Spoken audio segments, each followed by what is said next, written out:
I heard they checking for me, no one checking on me, so I had to go run up a check. I got the message, homie, ain't no flexing on me. My attorney gon' call and collect. Blessings on blessings for me, my successes only made them envious, they got upset. I had to put all their egos in check.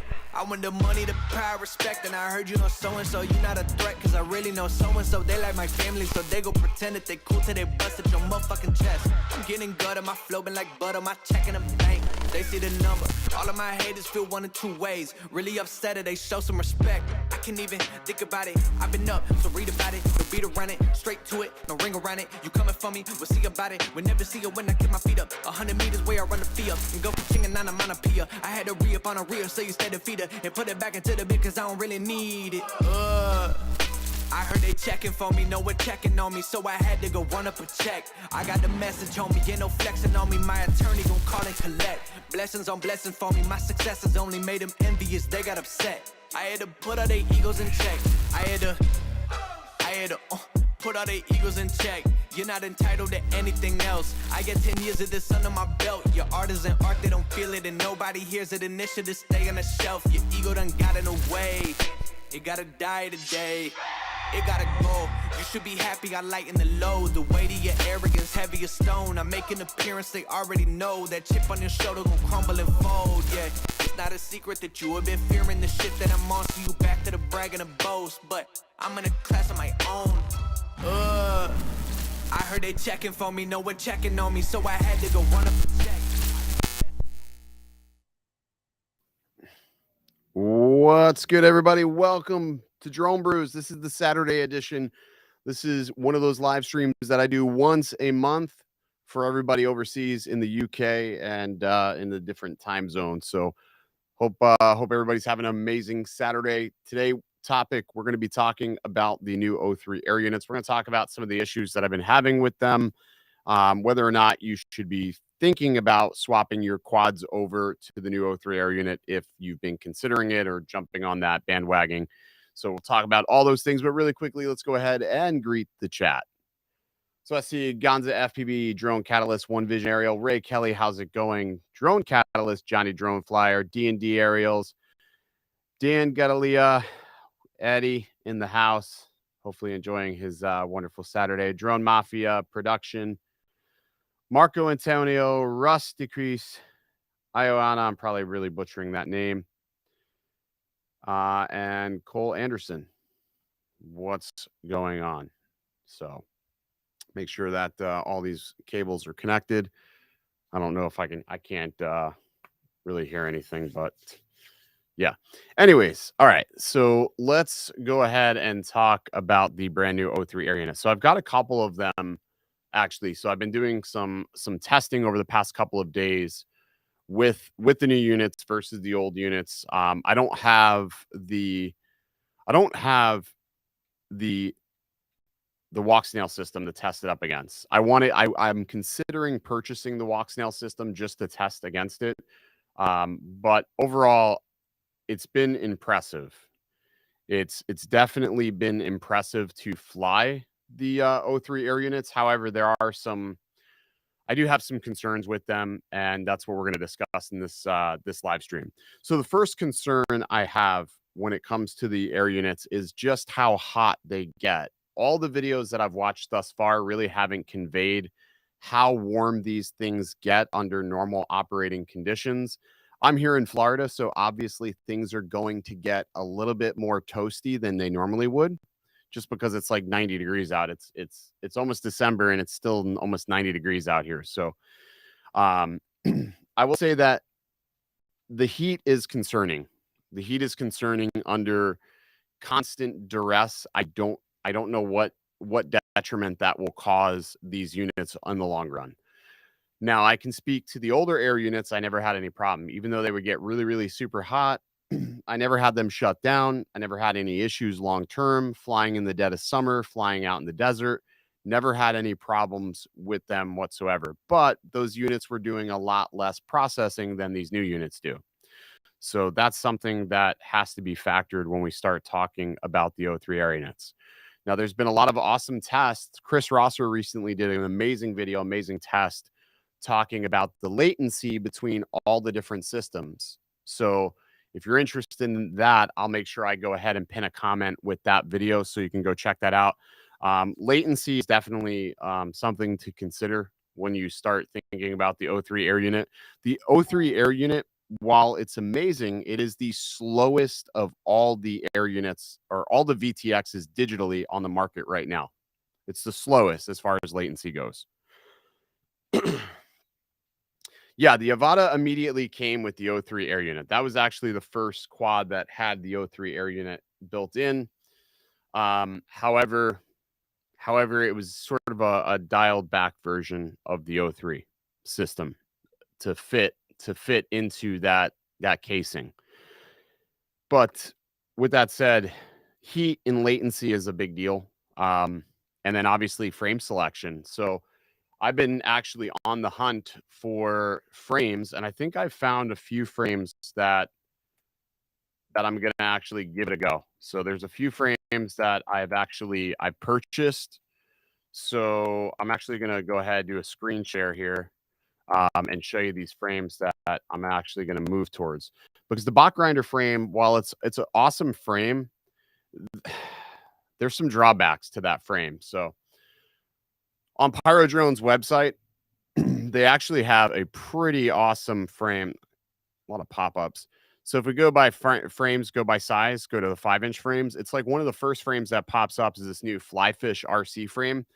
So I saw this last night and I was like, this looks interesting. So I started clicking into it and started looking at the frame, and it was designed specifically to run the O3 system, which I thought was pretty nice. Looking it over, it's a dead cat. They have a dead cat or TrueX design. It looks like it's 6mm arms. It's T700 carbon fiber, so pretty strong, good quality. Has an aluminum shield here around the camera. The camera just sits back ever so slightly, so the camera is protected, but you shouldn't get any pillars in the shot with this particular frame. You just shouldn't. It looks pretty good. Another thing I like how they have the XT60 sort of integrated. That's a lot like iFlight does. iFlight does the same thing. This frame really takes a lot of lines from the iFlight. This is sort of interesting too. If you look here, how they have the antennas built in. It's like sort of like a split deck, and then it has the antenna built in, which I think is sort of neat. So, yeah. So I ended up picking up this frame. So I'm going to try this frame out. I'm going to build one quad with this frame to see actually how it works and how it flies. Because it's a new company. I don't know a lot about it, but looks pretty cool. But then I ended up buying two of these. These are the Quadmulas or Quadmula. I guess I don't know how Quadmula. Anyways, I ended up buying two of these. I bought the Siren F5 splits. They're $75. They're pretty expensive, but they are already ready to go for the O3 system, with the exception of they have carbon plates here versus having a soft mounting solution. So these would just be for freestyle.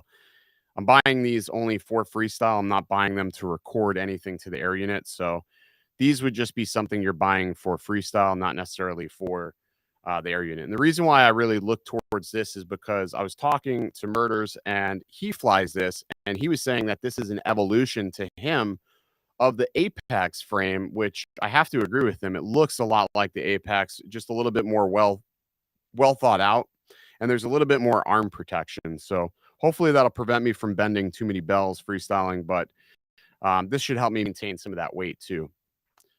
But this frame looks really sick. I really like this frame. So and just overall, they have like a very, very clean aesthetic. So between these two frames, I'll be able to decide which one I want to fly with. Obviously, the one nice thing about this one is PyroDrone already has these, so they're already within the states. With the Quadmula frame, I have to now wait. Is it crackling? My audio is crackling. That's weird. Let me see.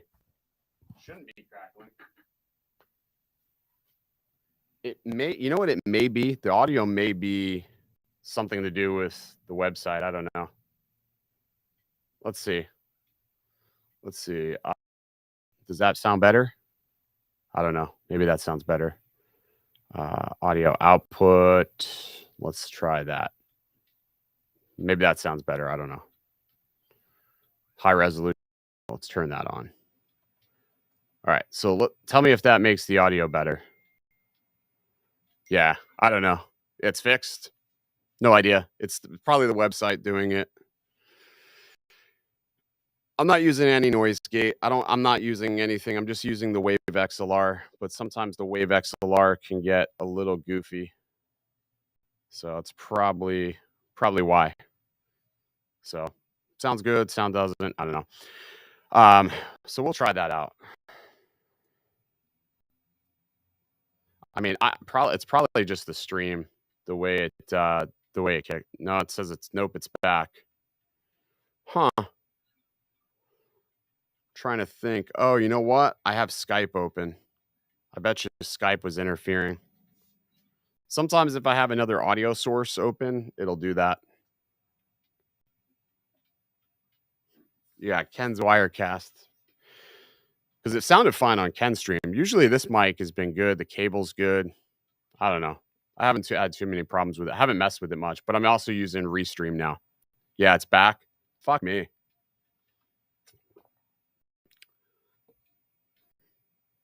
I don't know. It might just be the website. Could be the website. Not 100% sure. People still use Skype. It's clean now. Sounds better. I mean, all the cables are connected to this. Let me see what this is. Yeah, you know what? I think it's just a website doing it. That's what I think.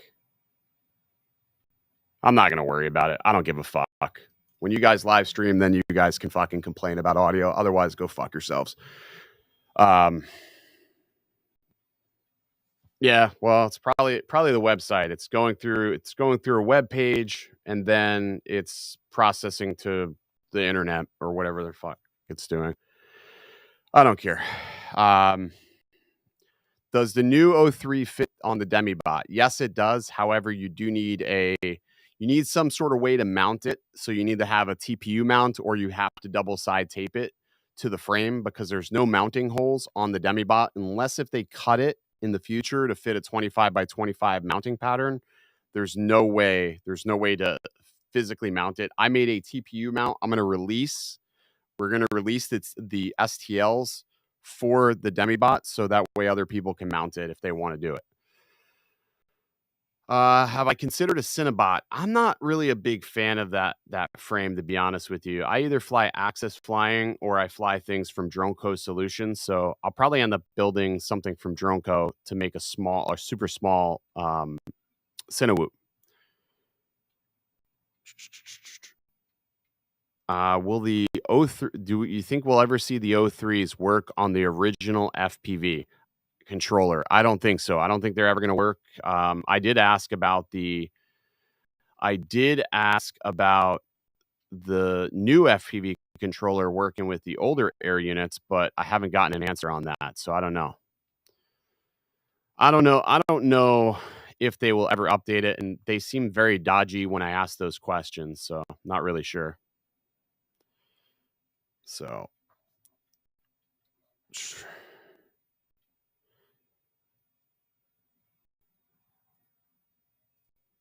Yeah, Franco, go fuck off. You probably are new to this stream, but adios. I'm not an adult. I'm an asshole.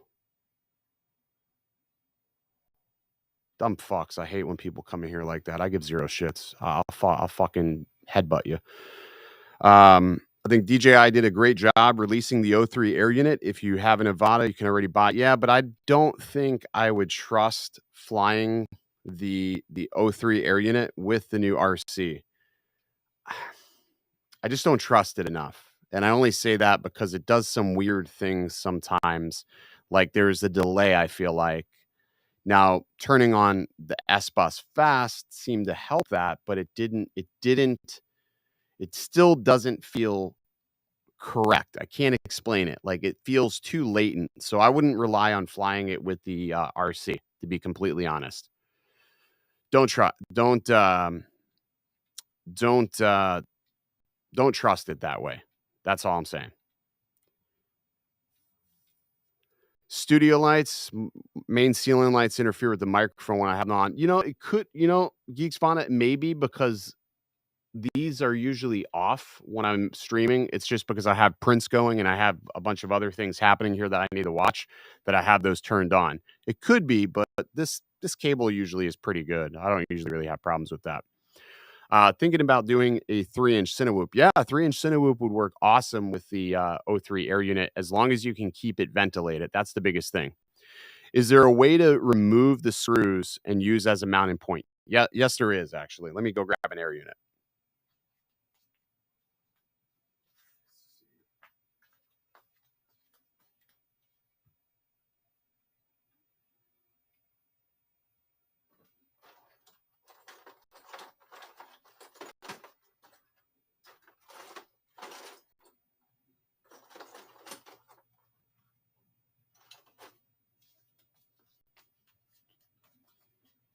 So so I missed this when I was looking at the instructions apparently.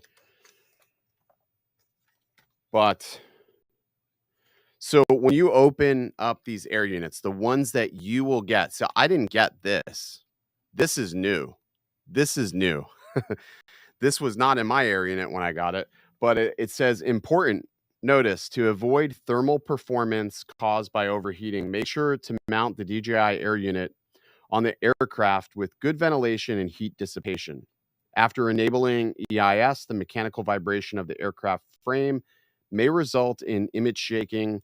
Installing a vibration absorbing bracket or soft rubber may effectively reduce the vibration, therefore solve the video image shaking problem. So, and it gives you a QR code to where you can scan it and get information about the install procedure. So let's go ahead and scan this. So this takes you out to support.dji.com. Let's see what it says. Oh, wow. So it basically just gives you an install procedure, which it reiterates the same thing. But there is a manual in here, and I want to look at the manual because when you grab one of these, you've installed so many. A lot of times you don't sit there and read everything. This is the manual here, but it gives you. Oh, I guess it's in a photo. It's right here. So it gives you the bolt pattern, and then it gives you instructions on what size bolt you would need to replace it with. So that's pretty cool. So 25 by 25 is the mounting solution that they're giving you. But I didn't go with that. I didn't opt for that. I opted to just soft mount it with TPU because I felt like that was what was going to work best at the time. But this is a brand new air unit, so we'll take a look. But it's on the underside. It's on the underside. So this is the bottom side. You would also need a little bit of a spacer to make that work because unfortunately, and if I bring it up here, you can't really see it, but it sort of sits at a concave. And because it sits at a concave, you need just like a little spacer just to keep the camera cable locked. But it's definitely doable. I mean, they give you an option.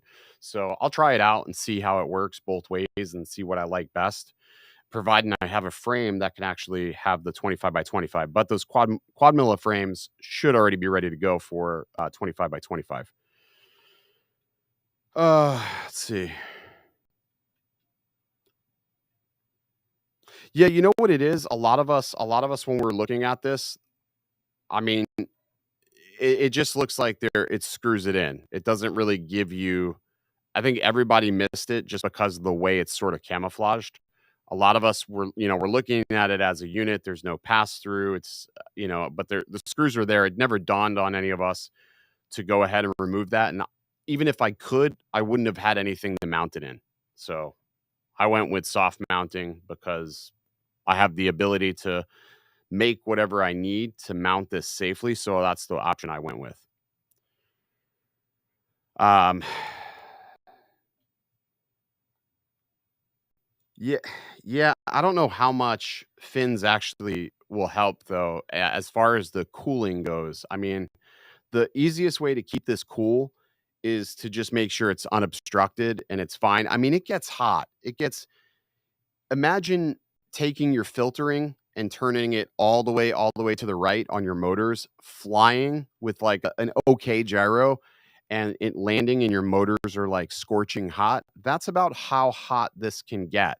However, if you turn off internal recording and you set it to 1080p at 100 frames per second, it is noticeably cooler. It's about the same warmth as a Caddx Vista. So if you have no intention on using the internal recording on the air unit, just turn off internal recording, and then also just do yourself a favor, set it to 1080p, 100 frames per second, and that will help reduce some of the processing power. And it'll also, one, reduce the latency, and two, hopefully make the air unit perform a little cooler. It's not guaranteed, but like all over this thing, these stickers are all warning you about the heat. So there's definitely some interesting warnings on this when it comes to heat performance. So it's very interesting.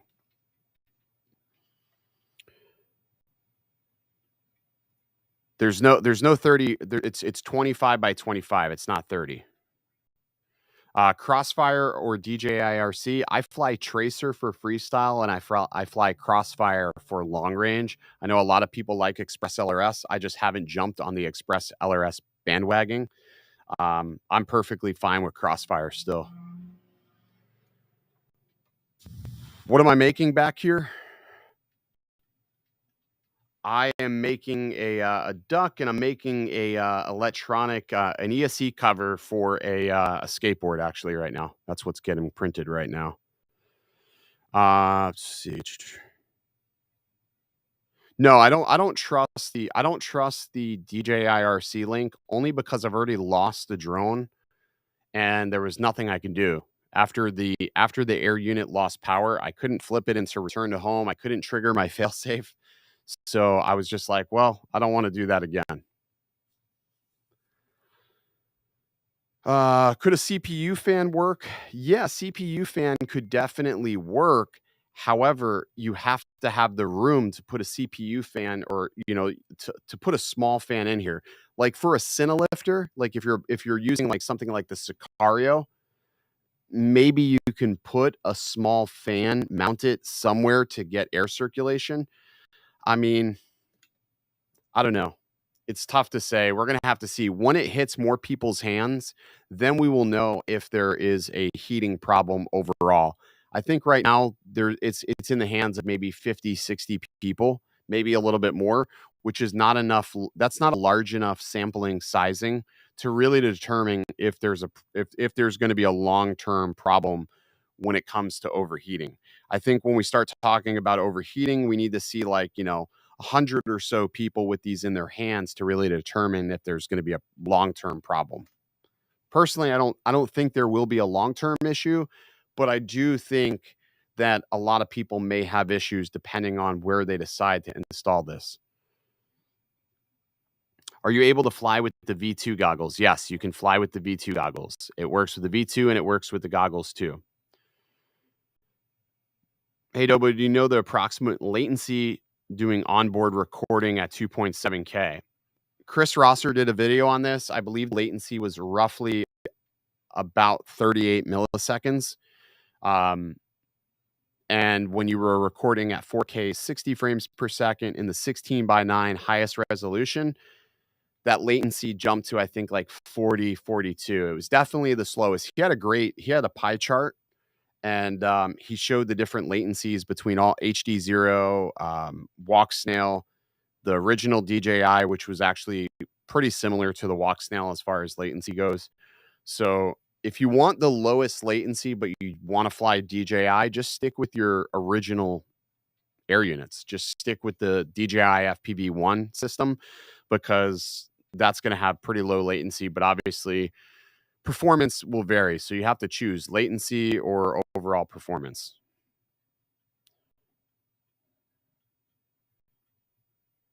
DJI FPV or Avata? I prefer the Avata over the DJI FPV drone, but that's just me.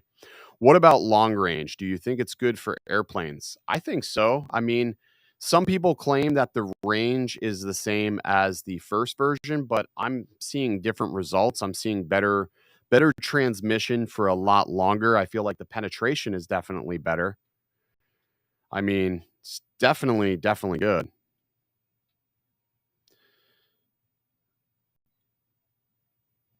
FYI, your geek buying link for the Sidewinder X2 is sitting at $275 right now. Yeah, they lowered the price on the Sidewinder printers. What's crazy is I paid $399 for all these printers, and now they're $275, which is freaking nuts. Which is absolutely bonkers. I can't believe how cheap they made that.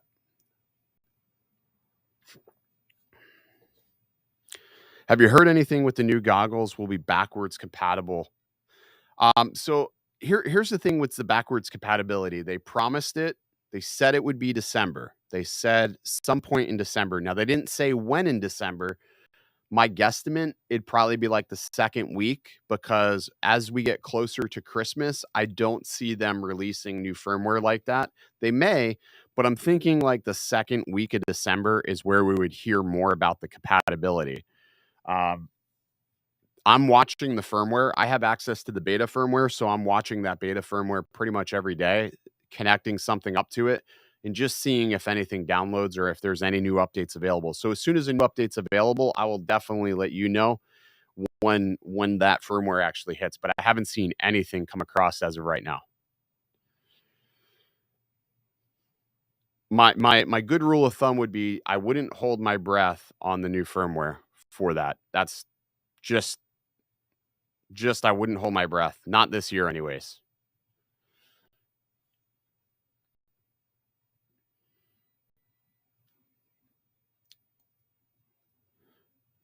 When it comes to this stuff, Lon, I'm a noob.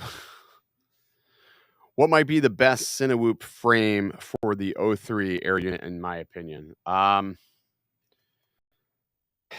So there's a couple of them out there actually already. So when we start talking about Cinewoop frames, one company comes to mind, which is Axis Flying. Trying to pull up their website here, actually,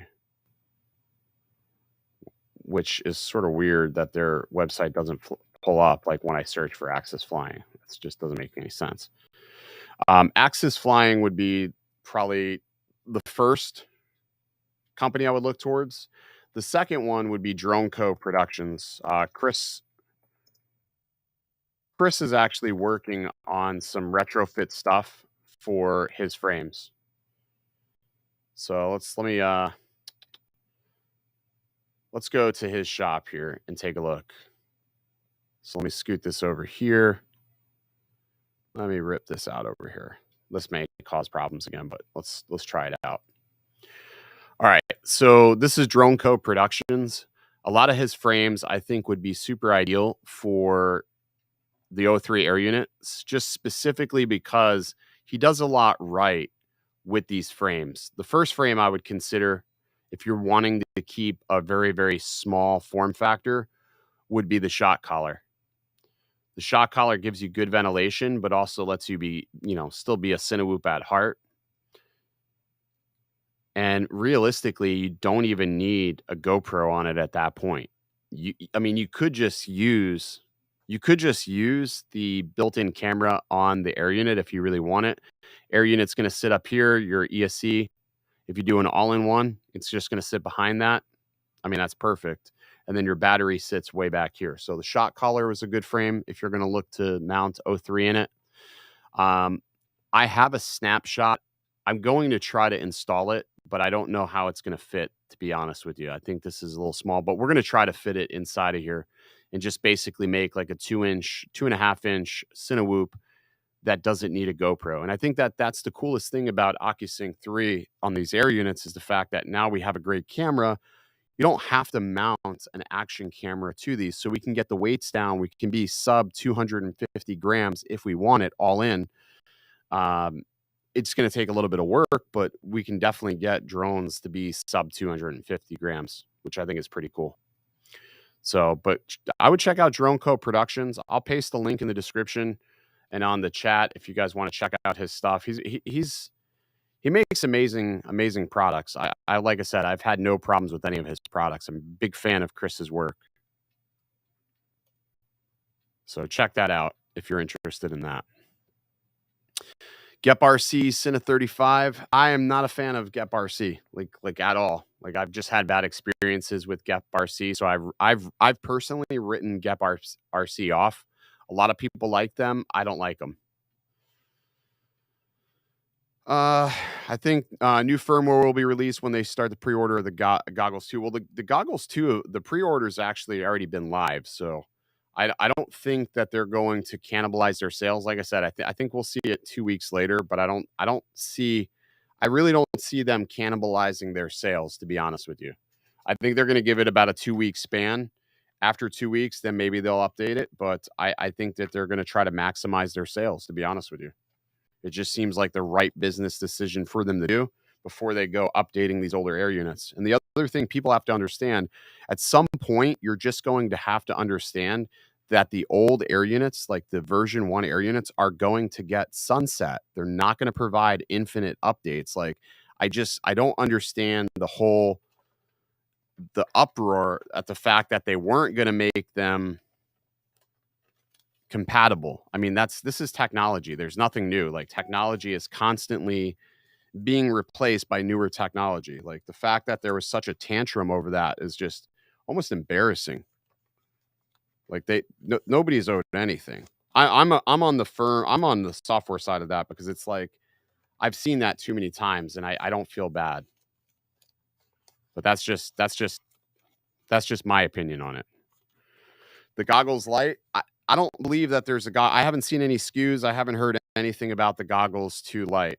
Matter of fact, when DJI sent me out these air units, they sent me another set of goggles. That other set of goggles were the same goggles that came with the DJI Avata. So if there was a goggles light, I think they would have sent them. But who knows? Maybe they will produce a set of goggles lights, but I just don't see it. I don't think they're going to just make something without a touchpad, because then there has to be a way to control it. So again, don't believe every rumor you hear until you see FCC filings. I wait until FCC filings before that.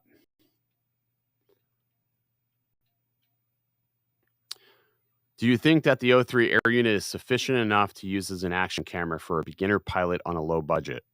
I think it's a good enough camera to be the main action camera. However, like you have to find the perfect frame to put it in. You need a frame that's going to keep props out of the shot. You need a frame that is going to keep the pillars out of the shot. If you can't do those things, then no, it can't be an action camera replacement. But if you can get all those things, then yes, it could be a good camera, but you have to find the right frame.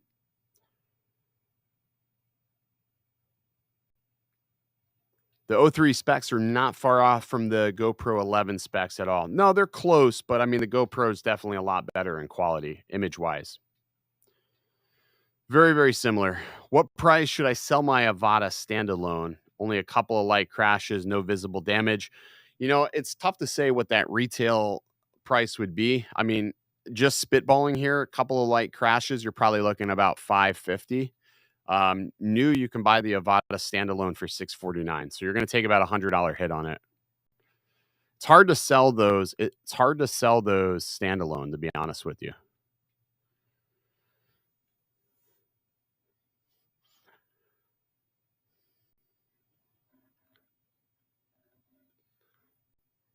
When Mads Tech did a teardown of the O3, there was a free plug unused. Hope it can take GPS. Well, maybe. I could tell you that there's no remote ID on these.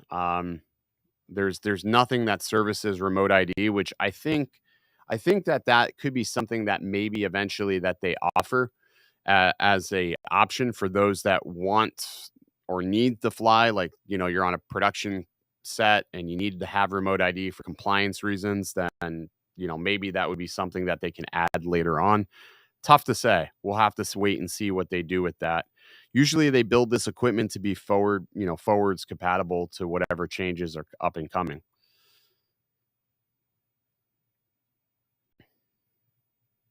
I own the DJI FPV drone and remote. Does the new O3 units? Yeah, the new O3 units just bind with the FPV controller, the RC2. However, you do have to do an update to that RC to work with those air units. So update the RC, then bind it to your air unit. But it does bind perfectly. It works fine.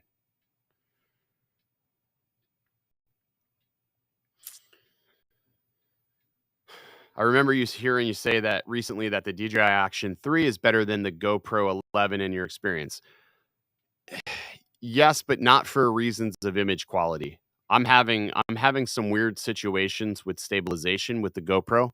The GoPro's stabilization has been like losing itself. I can't explain it. So there's some weird things that GoPro needs to update. Now, if they update that and they fix the stabilization, then I'll probably still use the GoPro. But as of right now, I've been using the Action 3 just because the stabilization, at least in my opinion and my experience, has worked better. Are the O3s geofenced? No, there's no geofencing because it doesn't have a GPS. It doesn't know where it's being flown. How much would you say I should sell my Titan DC? See, when you start selling like quads, it's harder to price those out because you have to have a right buyer. You're never going to get what you pay for, like, let's say a Mavic out of pre-built quads. I mean, you're going to take a massive hit. You'll probably get like 200 to 275 per quad, to be completely honest.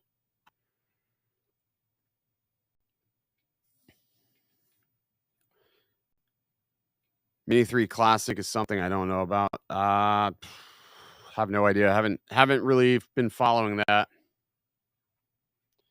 Battery touch and camera mount messes up my gyro data. Yeah, I keep my batteries off of my camera mount, so can't say it's that. It's something else is happening because I've never had that problem with the Hero 8s. I didn't have that problem with the Hero 10, the 9. So something with the 11s, it's definitely goofy. Definitely goofy. With my flight issue, do I think it was the bad O3 air unit? I don't know. I keep watching this video. It's painstaking to watch that video. Every single time I watch this video, I don't know. I get upset watching this. I really do. So, I mean, here's the thing. A couple of things jump out at me on this flight. Like, there's some things that I did that are my fault. So the first obvious thing is I did not wait for the GPS to lock on this flight. Had plenty of battery. I wasn't concerned with that. I had the rescue switch set to on when I first started. I set that to off and I took off. Now I'm using the DJI RC and there's no wireless interference. Like there's nothing here at this lake. There's no Wi-Fi. There's nobody else flying. You can see it's a pretty gloomy day. It's not the best day to be flying. Now, the one thing that's interesting about the iFlight builds is that they seal them off. Now, they say that they put a heat sink. So they put a heat sink on this build. I don't know if that heat sink is really doing anything because the air units, they get hot still. So it's really tough to say. My guess is the iFlight, the flight controller or something failed because we lost all power and yeah, there was no punching out. There was nothing. So something to consider is the fact that the air unit is powered off of the built-in voltage regulator. Now, from talks from people that I know, they are saying that this air unit draws a maximum of 12 watts of power. So 12 watts is quite a bit on a flight controller. Now, I'll tell you that when I fly with my BGH1 or even a Red Komodo, my Red Komodo would draw 15 watts of power off of my BEC. So I always ran a P.o BEC, a separate BEC for my Red Komodo, and that would pull at 15 watts of power is what it would pull. So if the built-in voltage regulator cannot handle what the air unit is drawing for a long extenuated period of time, that could have been the problem in this instance, because that is the only thing that I can factor, is that maybe it was drawing more power than the air unit was able to provide. So you can see, like right there, it completely, the HD feed just completely stopped. Now, the RC feed could have stopped it as well, but the last image I had was of the HD feed disappearing. Now it's sitting somewhere in the bottom of this lake, and I'll have to go try to find it eventually. I mean, I know where this tree is here. So this tree right here, I know where that is off the corner of this dock. So I figure if I can get out to here, maybe I can get the submersible out there and at least try to recover it. That'd be cool to find it, but I really doubt I'll be able to recover it. This lake is covered in lily pads, and I would hate to run into a gator out here. That would suck. But yeah, so that was a bad experience. Something that I really did not anticipate to have happen. Um, yeah, that was weird. I don't think it would have overheated that quickly either. I mean, it was a pretty quick flight. 2 minutes in. My guess is the flight controller BEC gave out. That's the only thought that I have, is that the electronics powering the air unit failed. That's the only logical explanation. And I argued back and forth with them on this as to whose fault is this? Is it my fault or is it their fault? I didn't flip any switches. I just completely lost video. So, and it was in an area where I shouldn't have lost video. So there should not have been, an issue. So I don't know. I hope the O3 crashes well. Yeah, we're gonna find out. Like I said, small samplings. I didn't crash it in my time of testing because I only had one unit. But now that I have a few of these units in my hands, I can crash them and sort of figure out what the durability is of them. My biggest concern is that front glass element is so vulnerable that I think that is going to be the problem that a lot of people have, is they'll break that glass element before anything else.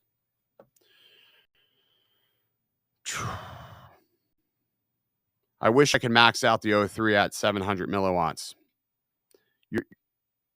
Yeah, that's the thing. There is no milliwatts on these. You can change very little on them. It's not the same as the older air units where you had the ability to change it where it operates like a traditional VTX. The new air units do not operate like a traditional VTX. You really don't have a lot of control of the output. That's really defined as to where you're installing this and whether you're CE or FCC. Unfortunately, it's just like the Avata. The Avata, you could not change the milliwatts, the output power. You can change frequencies, but you cannot change the output power.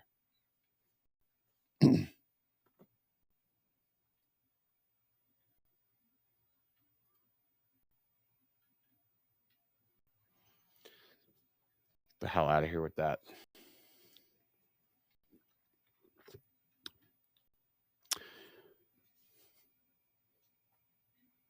You max out the output voltage, but not we're talking about the power. We're talking about the physical power that you can do. There's three configurations. If you go under the settings, none of them have 700, none of them have the 1200 hack. It's not the same, is what I'm saying. Now there's an FCC hack for CE people flying in the CE. There's a hack for it already, to where you can get FCC over in CE.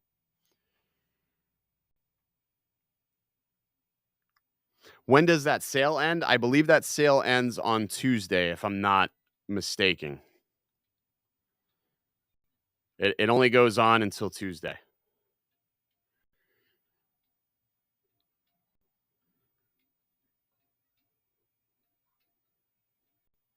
Yeah, that's what I just said. There's already a hack for the CE to FCC.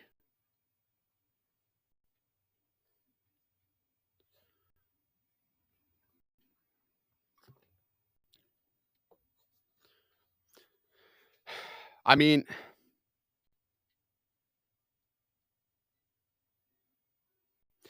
Yeah, you get an option of 3 different channels. So you have 40 hertz, 20 hertz, and I believe it's 10 hertz. But again, it doesn't really tell you in terms of what it's doing as far as power goes. The the best way to leave it, if you're in the US, if you're FCC, just leave it on auto, because as it gets further away, it's almost like it's upping the power as it gets further or as it needs it. So leaving it on auto is fine. Now, something that I don't think a lot of people are considering when they're thinking about purchasing these is the fact that these do not play well with the original air units. You want to talk about fail safes or losing video? Let somebody power up on the original FPV unit, and you will lose video on these for at least a good moment or so. I don't know what it is, but you'll lose video. They do not play well with one another. So I don't know. I'm not really, I'm not like super thrilled about some things. I think in some ways it's better, but in some ways it's not. And because it's not better in the ways that I was hoping, it makes me wanna lean towards another system like Walk Snail or even HD0. Like, to be completely honest, it makes me wanna lean those directions, especially when it comes to freestyle. I feel like maybe Walk Snail may have a good future if they can get firmware updates to make it much more on par with DJI as far as range and penetration goes. But this this I don't know. Like I still don't know as far as freestyle goes. For cinematic stuff, yeah, like you want to go blasting down a mountain ridge or whatever, then yeah, the O3 air unit is perfect for you. But if you're anybody who's doing freestyle, I don't know. I don't know if it's enough of an upgrade. I think the biggest upgrade that everybody is looking for is the new goggles. They want to be able to use those goggles on the older air units. That's going to be the biggest upgrade anybody can achieve.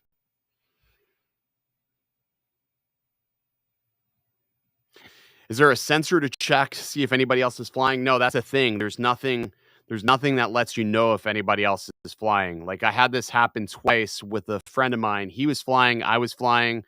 As soon as he plugged in, I lost video. And there's no way to set channels. So, like, let's say if you're at an event, you're at a fly-in, there's a bunch of people there. You cannot adjust your power and you cannot define a channel that you're specifically going to be on. Like, there's no channel 1 through 8. There's no channels. So how do you tell it what you want it to be flying on? You can't. So, in a group setting, I don't think these are good group drones. Like, this is not something that you're going to be ripping flying around with your buddies having a good time, because this is like great if you're a solo person and you're the only one flying. This is amazing. Otherwise, it's not so fun. That's just being completely honest. What is that sound? Oh.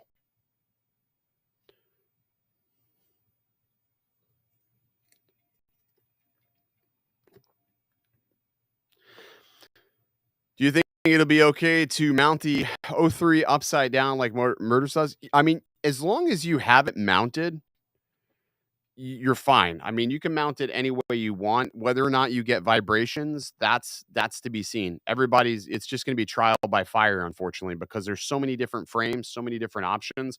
Obviously, when we were testing these, we can only try what we have available. I know that he's using the quad Miller frames, and from what I can see, that's going to work perfectly okay. Um, you can try it out. That's all I can say. Whatever works to keep it cool and whatever works to keep it secure is going to be the way to go about it. You don't have channel selection. There isn't like channel 1, 2, 3, 4. It's not like that. Like, I wish I can turn this thing on and somehow output it to the screen so you can actually physically see it. I guess I'll have to do a screen recording on that, but um, I don't know why this isn't talked about more than it should be talked about more, but there isn't like output channels. When you go into transmission, you have 3 channels to choose from, or 3 outputs, I should say. You have 3 outputs to choose from: 10, 20, 40. But literally choosing the channels, there's not a 1 through 8. There's not a 1 through 8. There's not even a 1 through 3 like we had when we were in 50 megabits. This is always in 50 megabits. So that's another thing to keep in mind. This isn't like, oh, you have 25 megabits and then 50. No, it's always in 50.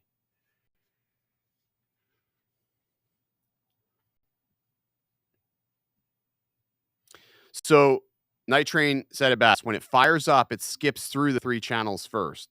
Exactly.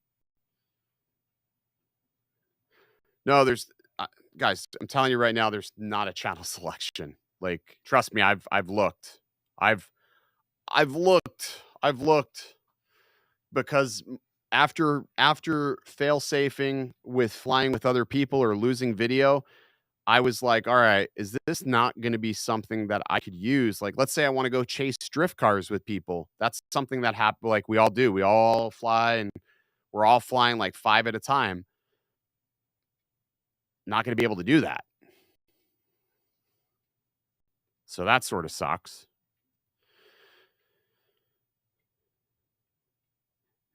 Yeah, you can pick your band. You can pick 10 megahertz, but the problem what I'm trying to tell you is even though you can pick your band, someone flying the DJI FPV System 1, when they plug in, doesn't matter what the fuck you choose. You can choose 10, 24, it doesn't fucking matter.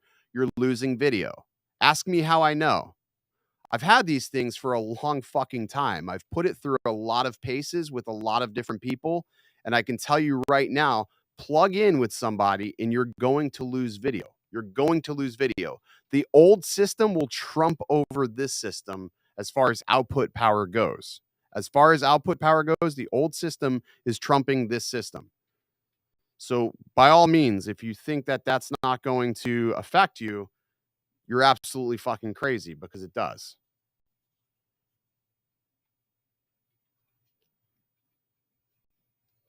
I'm telling you right now, it's not the same as far as the way it performs.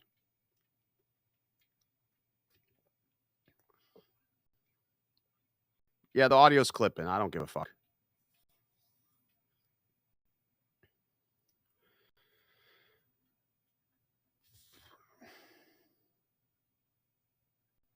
Yeah, James, I saw that happen, and I could just say that we'll probably have to I think we'll have to wait for more firmware updates to come out. When more firmware is launched for it, then we'll have to wait and see. I mean, it's just gonna be a see type of thing, you know? I don't really know what more they can do at this point. They'll have to wait and see. I mean, like I said, I think '03 most of the time I'm flying by myself. Most of the time I'm flying by myself, it's perfectly fine. But I think that there's going to be a strong case in point.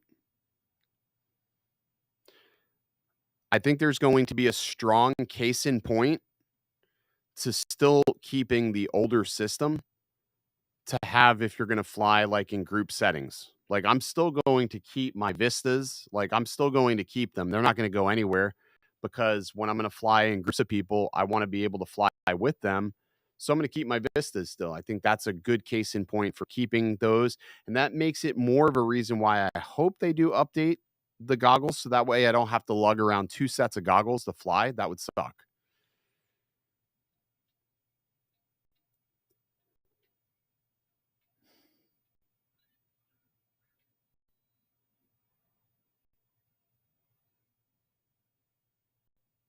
No, I've already answered that.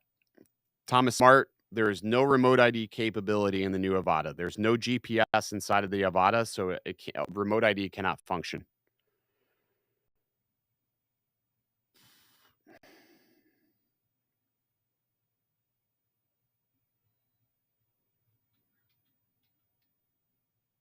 What am I missing here?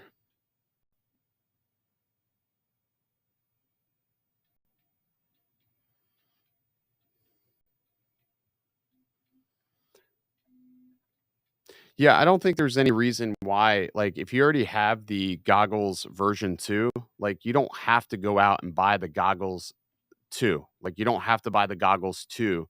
If you already have the version 2 goggles, don't run out and buy the goggles 2 unless you like the idea of a smaller size, because I think there's still a lot of drawbacks with the goggles 2 that aren't discussed enough. Like, the first thing is the light leaks. There is still no aftermarket foam that resolves the light leak issue. There's no aftermarket foam that resolves the light leak issue. The other thing, the goggles too just do not fit the face the same. Like the comfort level of the goggles too versus the V2 goggles, it's just a night and day experience, especially if you update that foam. So I think that in itself is just a reason just to stick with the V2 goggles. If you want to get into the OcuSync 3 system, but you want to do it cheaply, just buy the air unit, keep your V2 goggles if you already have V2 goggles.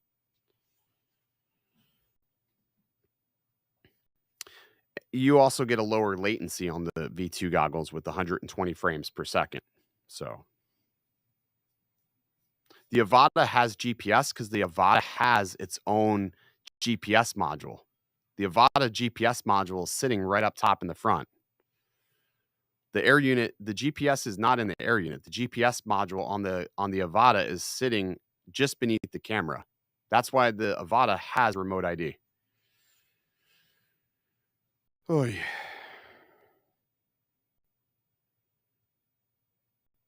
No, he was talking about the O3. He wanted to know if the O3 had remote ID capability, which it does not. I cannot get used to the touchpad on the G2s. Yeah, it took me about a good solid week and a half of just using them every single day to get used to that touchpad. And now I'm like looking for the touchpad on all the other options. So it depends.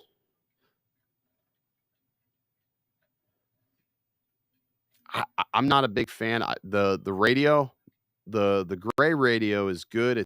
It's familiar, but it's I don't know. There was just some odd latency things that I felt like was happening. I ended up switching back to Tracer.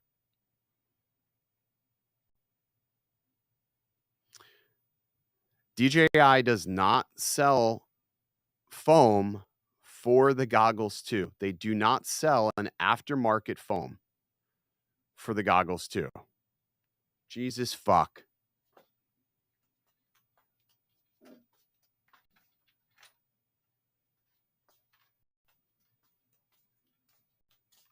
This isn't fucking Bardwell's stream. I'm just gonna call you a fucking idiot and boot you out of here if you can't handle the way it works. This is foam. This is foam. This is fucking pleather. So let me give you a physical understanding. If I put this on my face, this under here, there's no fucking hat on. Are you following along? Okay? There is fucking leaks under here. Okay? If I turn this way, I can see there's a leak here. If I turn this way, I can see light coming in here. Do you get the fucking picture now? Okay, now what I'm going to do is I'm going to put these goggles on. These goggles I'm going to strap to my fucking skull because you just need a fucking physical example so you can understand. Okay, so there's no leak here. There's no light coming in here. There's no light coming in here. There's no light coming in here. But if I lift my nose up here, if I lift it up here, I can see a little bit of leaking here. There's a little bit of light leak here. I'm okay with that because these are comfortable. These goggles will face fuck my face so nicely. It's so comfortable. I want to just keep them on because I don't want to see any of you right now because you just can't fucking understand it. Okay, did that explain that? Everybody get that? Did everybody understand that? That it's literally 129, and I'm already having heart palpitations because you drive me nuts. Hopefully everybody understood that. All right. I lost the ticker. Okay? But anyways, that's my complaint. That's my complaint with these goggles is that they do not fit the face. They do not fit the curvature of the face quite the same as this. And the only reason why, like if you look at these, if you look at it, look at the concave. Look at the concave of the goggles. These start conforming to a face a lot quicker than this. This was made. If your mother hit you in the face with a frying pan every single day, that's what these goggles were made for. So if you were a child and you mouthed it off to your mother and she beat you in the face with the frying pan, that's what the goggles too were made for. But for everybody who listened to their parents and didn't get beat with the frying pan, the version 2 goggles are for you. So good kids, bad kids. Bad, good. Okay, I don't know how to put this any other way. Oh. Hopefully that makes sense now. So they're just not good. It's not comfortable. They're great. They're great with size. God, I love the size of them. I love the size. Like when you are traveling, these fit in your bag amazing. These do not fit in your bag quite as well. So there's trade-offs. The battery life is really good on the goggles too. The battery life on the V2 goggles, not as good. So there's trade-offs. There's just trade-offs. I prefer the size of the goggles too because they remind me of an analog goggle. That's it. You know, and John, that is what I heard too. Oh, the light leak will be solved with foam. But I think here's the problem why we haven't seen foam. Here's the problem because unlike the first generation where we can get away with sticky foam, this is the problem right here. Is this little piece right here. This probably costs them a lot of money to make and they don't want to make it. I think what we need is just honestly just to peel this crap off of here and just put our own foam on there somehow. I don't know. I'm really hoping that we get a solution very soon because it's getting very frustrating to use these. I love them, but man, I cannot believe we're 3 months later and we don't have a manufacturer that is working on a solution here. Just unbelievable. You think that would be like priority number one. Let's accommodate these goggles to multiple people's faces, but they just haven't. So I don't know. Weird. Very weird. Some people have made a do-it-yourself sponge, but then the other problem is if you get the goggles too far away from your face, then you have problems focusing. So yeah, it's weird.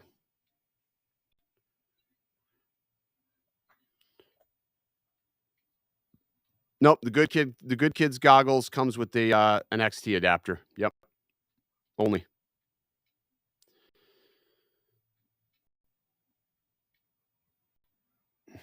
Saw a Facebook post that said you had to rebind when switching from the Vista to the O3. That is true if you're using the V2 goggles. So if you're using the V2 goggles, yes, you still have to rebind. That could be another problem that a lot of people experience when it comes time. So we'll have to see. I think that's a small annoyance, but it's an annoyance nonetheless.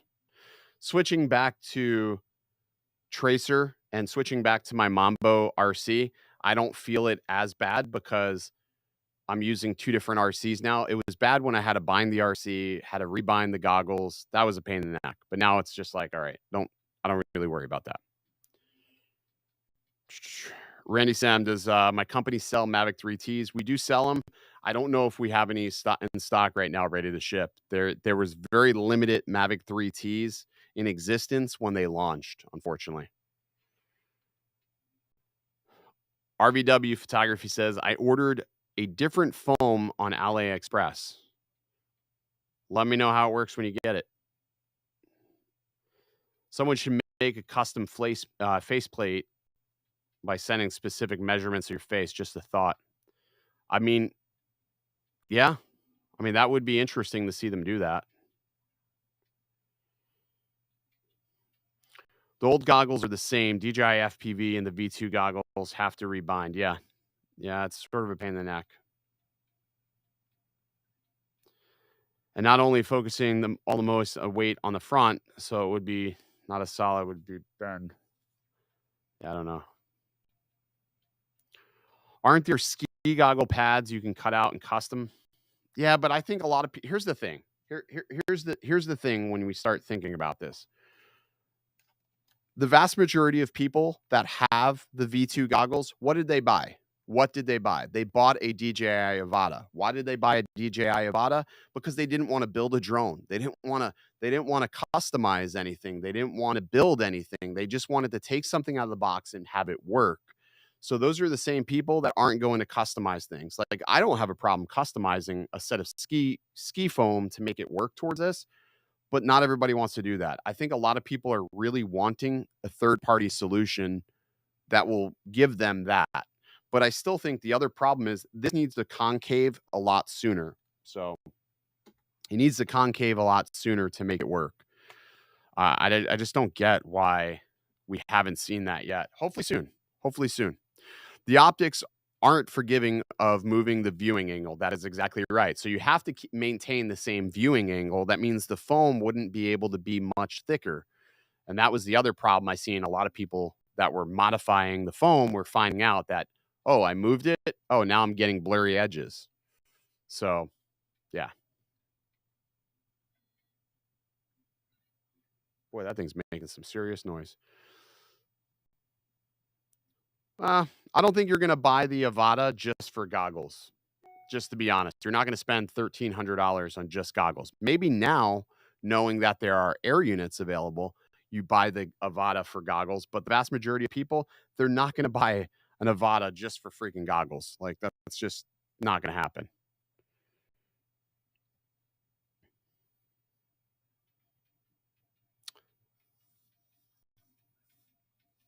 Yeah, it's I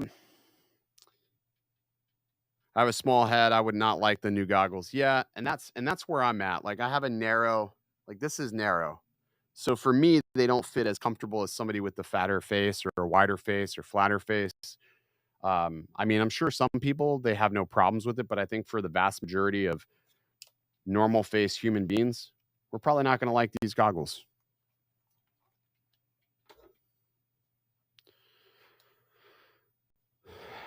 Sky Zone, the '04 got the foam solved it,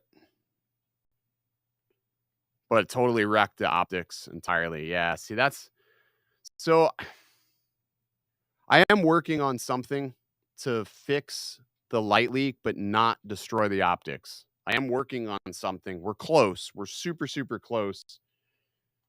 It will make the goggle conform to your face much better, but we're still testing it. We're trying to get it down right.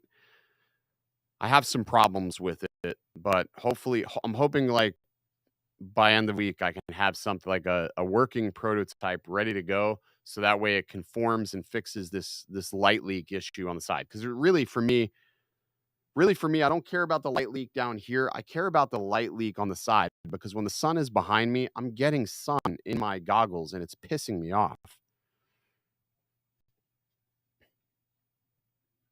The OLED displays are really nice. I like them.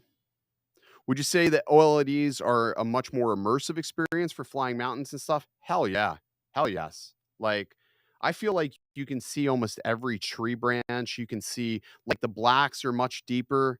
Like that, does that make sense? Like sometimes you would see something, you're like, oh, I don't know if that's a hole or if it's a rock or something. I just feel like the details are better on the OLED on these displays, and these displays get brighter. So because they get brighter, the dynamic range on the goggles is just so much better. I feel like they're great in that regard. But like I said, the drawbacks are, the light leak situation, the comfort. So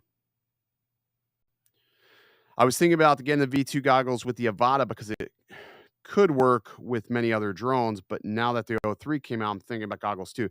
Here's the thing too, is just like, I think a lot of people need to be patient to see what they do with the updates. But then the other thing is if you're somebody who flies analog and you want to use an adapter, you can't use an adapter with the new goggles. Like that's one nice thing about these. I can put an analog adapter on here, fly these with analog, and now I have amazing analog goggles that work, I would say, just as good as anything else in the market. So there are drawbacks to all that. Air unit price is $229, correct? Supposedly, there's another air unit product coming from DJI soon, December. I haven't heard anything about that. I do not believe so. There's not been any other announcement or discussion of air unit anything in December. I think that their releases are pretty much done with maybe the exception of one more thing.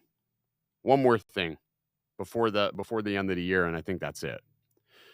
Biggest issue with the O3 or biggest issues for me on the goggles too is it hurts my nose. I'm with you there. It hurts my nose as well.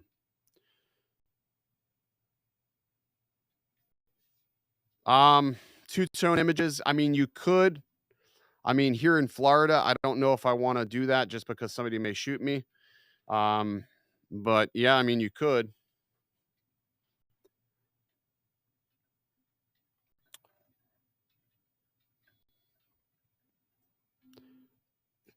No, dude, there's no other O3 air unit coming in December, like at all.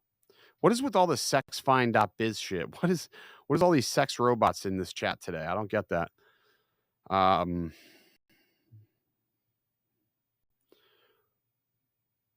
what about backwards compatibility? We answered that earlier on in the stream. So the backwards compatibility, we haven't heard anything more about that. They told us that it would be an update in mid-December. So for me, mid-December would be the week of, let's say, the 10th through maybe the 18th. So like somewhere in there, the 10th through the 17th, somewhere like that. I think we'll get much more indication on whether or not we will see that update for this year. But as others have said in the past, don't hold your breath, because if it doesn't happen, don't be surprised. So I'm also in the camp that I'm not going to be surprised. Maybe I should clear my browser history there, Leonard.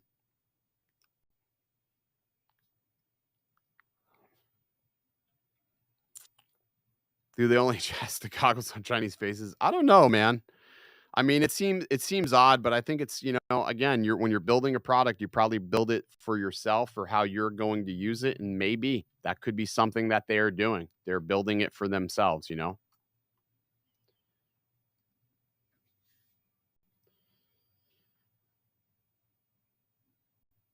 I don't believe that there's a goggles light, to be honest. It's not something that I believe we'll see. Like, I haven't seen any indication on it. I haven't even seen anything hit FCC. And when they sent me the air units, they only sent the regular goggles too, which doesn't make sense. So if they were going to come out with the goggles light, they would have put it in the hands of people prior to the O3 release, because they would get maximum traction. So I don't think there's a goggles light. Again, I think some of these leakers, they get a lot of shit wrong. Like, they see something, they just like run with it. How many quads have you had fail on you mid-flight? I just had the one quad fail on me mid-flight. So far, knock on wood, everything else has been really rock solid. I've only had one fall on me mid-flight, but it's that one quad that failed on me mid-flight, and because it went into the water, I'm a little gun shy. I'm a little gun shy of flying over water now. So I don't know. Sort of sucks. Get FPV had goggles too for 580, and now they're 650. Yeah, that's weird. I saw the price increase because Race Day quads and Pyro Drone were the same way. So I don't know if maybe they had the wrong pricing, and then they were told by DJI that they had to raise the price. Because here's the deal: when you're selling DJI products, you have to sell it at the manufacturer's sales pricing. So you got to sell it for MSRP, and they were all below DJI's MSRP. So I think they were told to raise their prices. I don't think that was I think it was a mistake on their part, but I think that they were told to, raise their prices.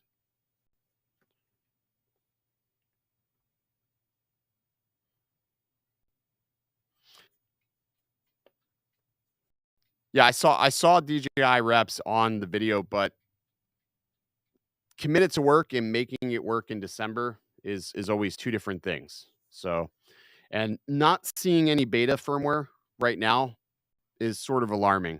We should be able to see some form of beta firmware if it was available. Now, unless if they haven't pushed it to the accounts yet, I have access to do two different accounts, and two different accounts I haven't seen any beta firmware yet. So we'll see. We will see if that actually happens. It'll be interesting to see if they make it for that December timeline. Does the O2 use H.264 and the O3 use H.265? Yeah, the O3 uses H.265. I'm not 100% sure if it's not H.265 on both, to be completely honest, because the latency is better on the O2.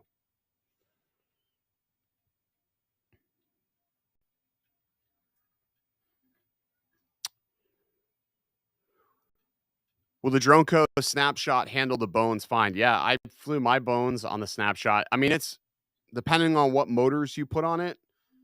I mean, it may struggle a little bit, but it'll get it up in the air. But if you put O3 on it, you won't need a bones. So something to bear in mind.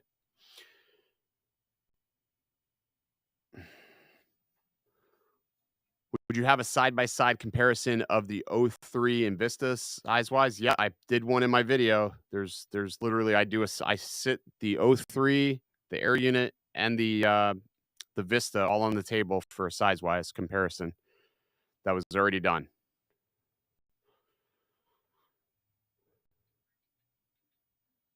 Maybe the O3 rollout for winter was on purpose. I don't know if it was on purpose. I think it's just time frame of when they're slated to release things. I mean, it is coincidental that it's winter time and it is very cool out. So I mean, there could be some possibility there. I don't know. I would like to think they're not being that intentional because we had these in our hands months and months ago. We had these in our hands still when the weather was warm. So I don't know if that makes sense.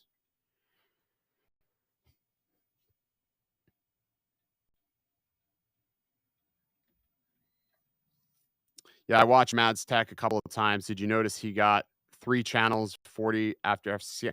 See, I don't watch that because I'm not in the CE. I'm not in the EU, so I already have FCC here. So I already had the 3 channels. I watched him do it, but I don't need that because I'm already in the FCC, so I'm already good. So I don't need to hack anything.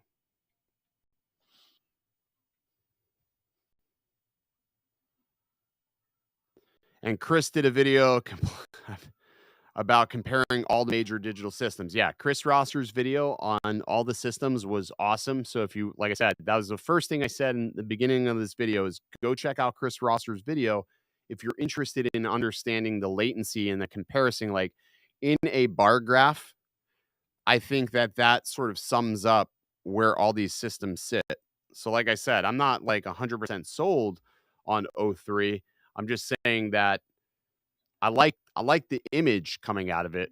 It definitely looks awesome, but I'm not sold on it 100% though. We'll put it like that.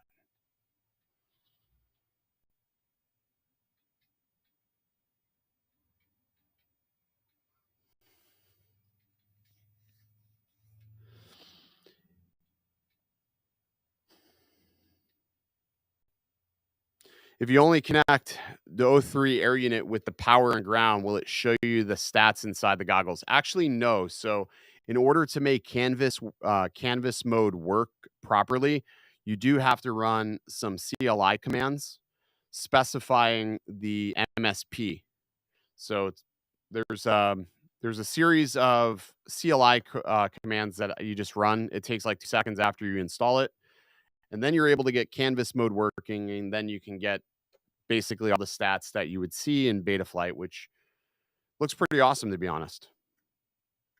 I have not tried it on other I haven't tried it on other firmwares other than Betaflight though. So I don't know if it works on FetTex firmware. I imagine it probably does not. And I haven't tried it on iNav either. But I'd imagine that the iNav devs will probably implement that soon enough, which I hope they do.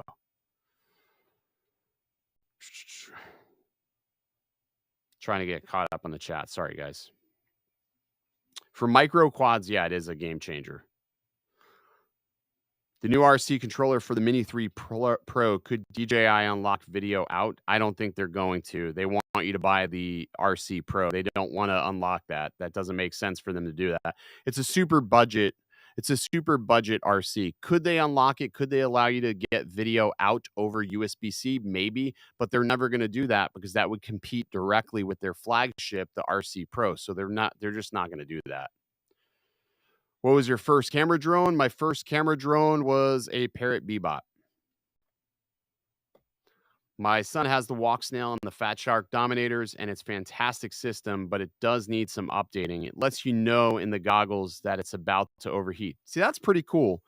I wish there was better warning on these. Like these will tell you when they're overheating. These will tell you when they're going to overheat, but it doesn't give you much indication prior. Like there isn't like a little temp meter that comes up on the screen. When we're in Las Vegas, we had these overheating on us. I personally did not experience the overheating, but 2 out of the 3 goggles that we had did overheat while we were out there. So pretty interesting. My issue is the postage strike is delaying my O3 delivery. Maybe you're in a different country. I don't know. What postage strike? That's the first I've ever heard of that. Flywoo Long Range 4 looks good with O3. Yeah, Flywoo makes a pretty interesting long range quad. Oh, it's in the yeah, see, this is why I'm getting so many complaints shipping to the UK. Like, I was wondering, like, what the hell was going on. People were like, "Oh, my order is taking forever to be delivered." So, in every single complaint, it's been from the UK. I think I'm just gonna turn off shipping there entirely now that I know that there's a postage strike. I don't wanna ship there, not during the holiday season. Geez, that'd be that would be a really bad deal to ship things overseas, like, and then have it sit there for, like, a month. Yeah, that I didn't know that. Makes me not wanna ship there. My O3s will be there tomorrow from Get FPV. Yeah, I have 3 more units coming from DJI Direct, so I'm gonna try to get those into builds, and then I have this one here, and I have one in the bot grinder, so I'll have a total of 5 going into builds, but I don't think I'm gonna put any more. I think I'm just gonna use the ones I want, and then, like, for my freestyle builds, I think I'll still use the DJI, version 1s.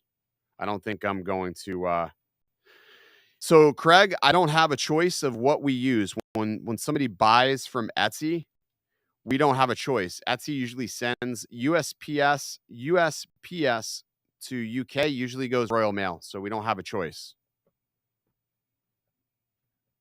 So I wish there was an option to choose, but it doesn't let you choose FedEx, doesn't let you choose UPS, so it's basically mail carrier to mail carrier. So don't really have a choice.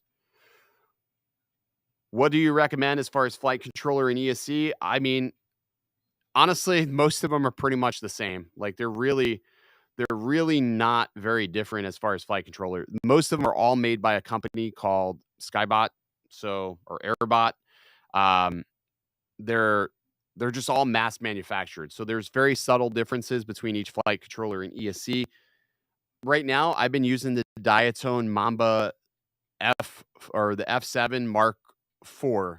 Man, that's a mouthful. Diatone Mamba F7 Mark IV with the dual gyros and the 55 amp ESC, and I feel like that works fine. Like I haven't had any problems. Matter of fact, all of my ESCs that I've been running for the past year and a half since I've gotten away from the FetTech ESCs are all Mamba ESCs. They're all Mamba ESCs, and they've been fantastic. So I have had no problems with Mamba or Diatone. Super cheap, really affordable. So if you break something, you're really not going to feel too bad about it. And they still give you most all bells and whistles that all the other higher end stuff does. So I'll take that for what it is. Everybody has their own preference, though. 3D print questions. Should I buy forward and get a dual head, dual filaments? Dude, I've been thinking about dual head. There is one that I'm looking at. It's made by Snapmaker. So I think if you're going to buy a 3D printer with a dual head, look at the new Snapmaker J1. It's amazing, but once you start dealing with dual filaments, like you're in a whole new realm right there. That's a whole new world of problems if you go dual filaments. So keep that in mind. So I like to do just color changes, but unfortunately, these freaking artilleries don't have it in the firmware to do a manual color change. So when I want a color change, I have to time it and then pause it, change the color, restart the printer. I hate that. But the other ones all do manual color changes. So or do color changes automatically.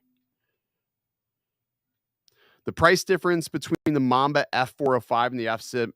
Dude, here's the thing. When you're flying something, I wouldn't go cheap. I think, dude, Race Day Quads right now had the Mamba. Race Day Quads had a crazy deal. I saw it. Let me look for it. I just saw it yesterday. Yeah, let me go. I'm going back to Race Day Quads. I don't even know if it's in stock.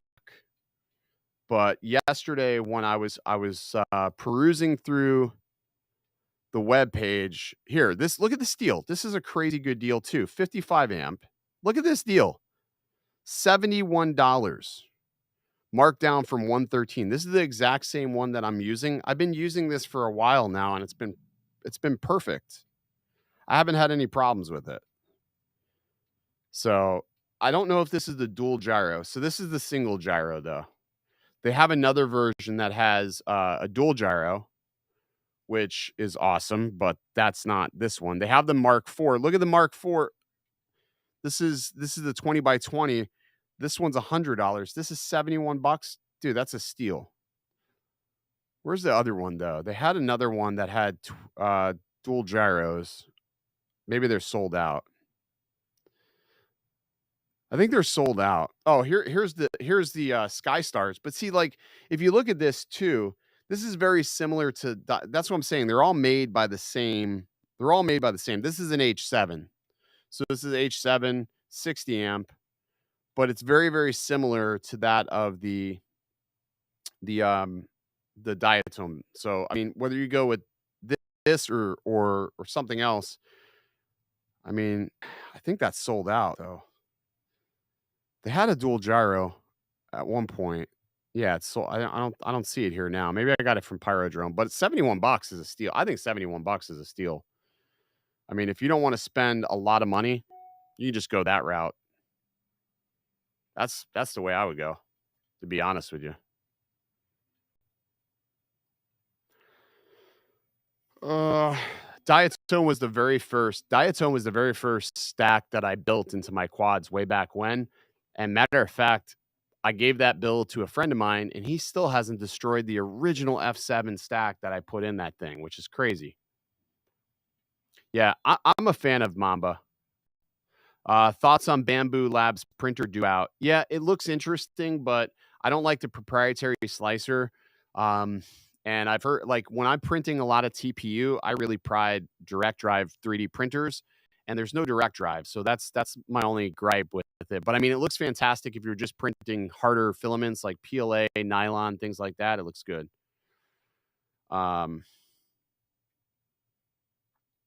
Yeah, I don't know. Flywoo's electronics are a little goofy for me. Like, I've had good luck with Diatone. I've had good luck with T-Motor to an extent, and I say to an extent because I've had a couple of them pop on me. Not the ESCs, but the flight controllers that I've had voltage regulators fail.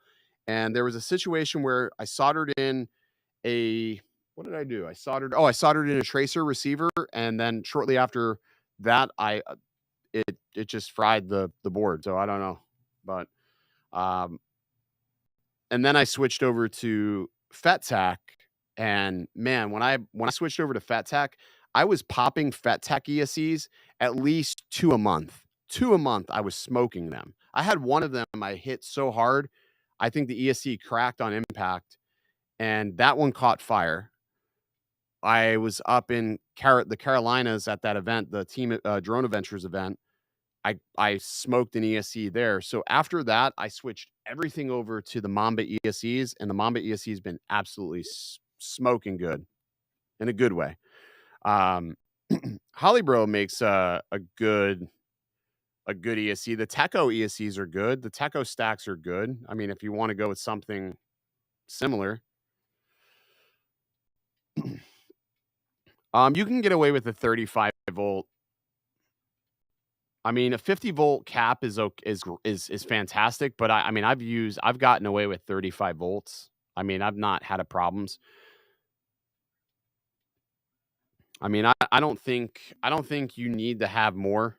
I mean, unless you're having problems, you don't need to, or run dual caps. You can run dual caps. Am I smoking them because I'm crashing or smoking them because I'm flying? No, just flying. They burn up. I've had a couple of crashes like where my beta flight or my BL Heli ESCs survived, but the FetTac ESC did not. So, I mean, I've had them smoke both ways. Crash, no crash. I've had them like you go on a punch out and you just pop the ESC, you pop a FET on the ESC on a punch out. So, I mean, I've had it happen both ways. So I've swapped them over. Matter of fact, I've got one dismantled that's probably going to go in the garbage. God damn these bots. I freaking get rid of one and there's like another. Now, FetTech gives you a low ESR capacitor, a 50-volt low ESR capacitor. And then I even put the spike absorbers on all my FetTech builds. So I run spike absorbers, low ESR capacitor. So, I mean, I'm doing all the things that FetTech wants you to do, and I was still popping them. So, but I'm not the only one. If you look for, FetTech ESC issues, like there's dozens of people there. It's just widely known. Widely known that there's issues with that. But all right, so we've been going for an hour, 30 minutes. I think we'll go ahead and call it.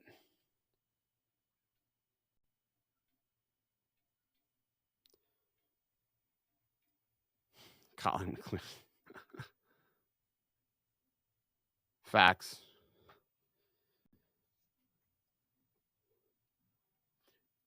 That's blow. So that's going to do it for tonight's stream. I appreciate y'all watching and hanging out to everybody over in the UK. Try to do these a little bit more frequently where you guys over there don't have to like catch the show on replay or catch the show like where it's like super, super late at night. So,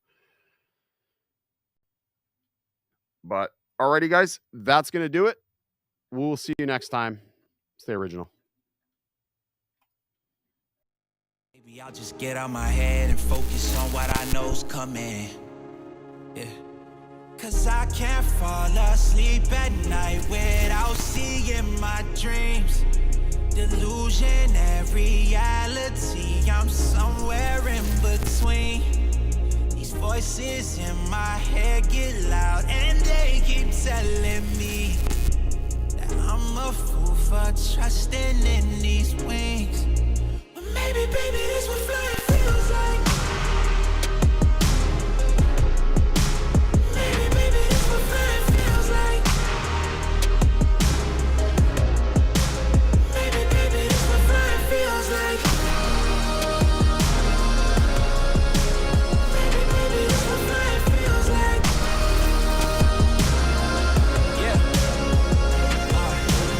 Maybe all my exes just drinking themselves crazy tonight. Maybe I should call and say, told you I'd be right. Wondering how long it was before you realized the biggest mistake of your life, and now you're paying the price. Oh, is it confidence or confusion? Either way, I feel like I ain't never